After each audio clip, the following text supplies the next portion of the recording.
राष्ट्रमाता जिजाऊस अभिवादन करतो आणि ज्या महामानवामुळे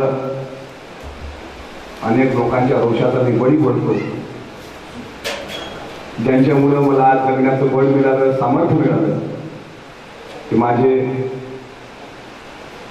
आई वडिलांनंतरचे अत्यंत पूजनीय असणारे माननीय विनायक पुरुषोत्तमजी खेडेकर साहेब यांना सुद्धा मी मानाचा मुजरा अभिवादन करतो।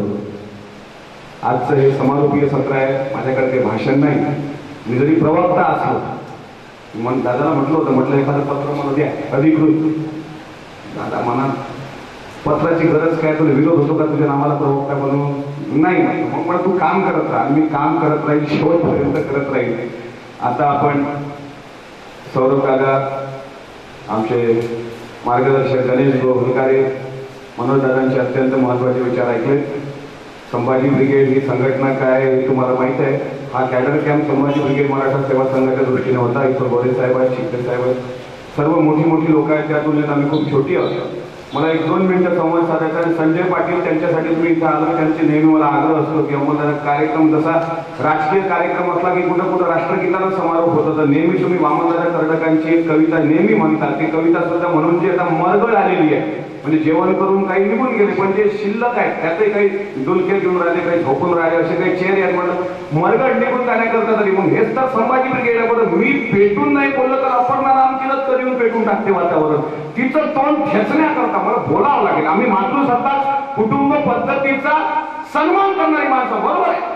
संभाजी ब्रिगेड ही जी संघटना आहे याची क्रेज तुम्ही लक्षात घ्या। ही आक्रमक संघटना आहे, शेवटपर्यंत आक्रमक राहिली पाहिजे, ही माझी प्रामाणिक इच्छा आहे। कारण शिवाजी महाराजांकडे बहिर्जी नाईक होते तर संभाजी गावजी कोंढाळकर होते ना। कारण महाराजांनी त्यांच्यावर जबाबदार केली की जर खान निघून गेला तर भोयाचे पाय छाटून खानाचा मस्तक घेऊन ये, तरच विजय फते होईल। ही संघटित बांधणी झालं पाहिजे, थिंक आपल्याकडे असले पाहिजे। पण मला असं वाटतं भांडारकर प्रकरण घडलं, वाघ्या कुत्र्या प्रकरण घडलं, पण अजून एकदा मरगळ आहे। राम गणेश गडकरी अजून बाकी सावनेर मध्ये आहे। राजसन्यास नावाची कादंबरी त्यानं लिहून हे केलं। आणि जिथं जिथं वाचन करतो आपण, बरेच लोक प्रश्न करतात। आता काय झालं, समता पर्वाच्या निमित्त अनेक लोकांचे फोन यायला लागले की बाबासाहेबांना बोलायला तुम्ही या, येतो। पण का तुम्ही तर मग आता हनुमान जयंती, रामनवमी, जन्माष्टमीच्या शुभेच्छा देऊन राहिले, असंही बोलणं सुरू केलं। म्हणून मग देऊन आलं तर हो ना, आम्ही स्वीकारले ना, स्वीकारले तर बाबासाहेबांनी दुसरी प्रतिज्ञा घेतली आहे, म्हणजे तुम्ही आमच्या विचारधारेशी फारकत घेतली का? असे अनेक प्रश्नाचं काहून लोक मागवतात। यावर्षी आणखी एका तावडीत सापडलो मी। 2 वर्ष अगोदरचा